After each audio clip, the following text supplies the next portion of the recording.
Hello, it is I, and I will be discussing the horrible creatures of this realm.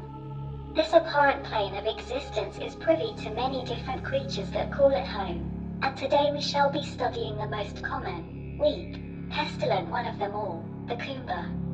These useless creatures inhabit every single corner of the Tower of Wee Wee, and were originated as a terrible experiment by a certain scientist.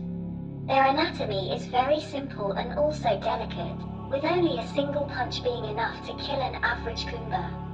With what appear to be testicles for feet, that are protected by hair and a tough hide, and a thick callous skin all around their big pink heads, Coombas have a moderate amount of protection, with some even sporting a foreskin overcoat that they use to keep warm and for slightly more protection. These creatures may be nothing more than a pest, but extermination is nowhere near an option, as the more that die, the more that seem to come back.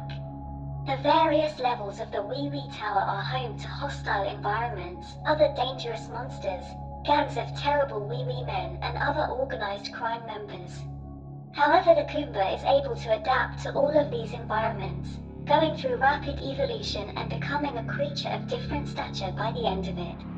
They even go so far as to join the hostile crime gangs and outlaws of the land, being used merely as grunts and laborers, but still finding a place in the world nonetheless.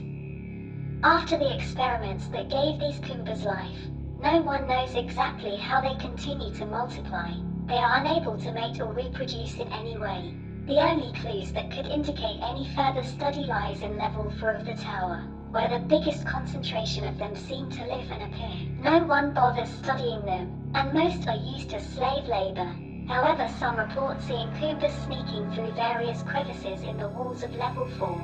Scientists conducted a bit of research on the walls of the caves and have come to the conclusion that tunnels leading around in a massive maze-like trail were being dug for an unknown reason. An epicenter of sorts is devised to be inside these tunnels at their very core. Coombas of all kinds are seen going in and out of these caves, some small infant ones, and others being fully matured.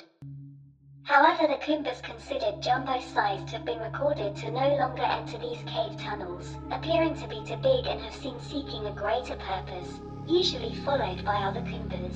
Speculation has risen that these creatures seek to create a nest of their own, but most of these jumbo Coombas are hunted, killed, and experimented on, not allowing them to find the purpose they seek. One can only imagine what is inside of the tunnels of level 4. But most do not dare enter or bother researching, as these creatures are seen as ultimately a waste of everyone's time.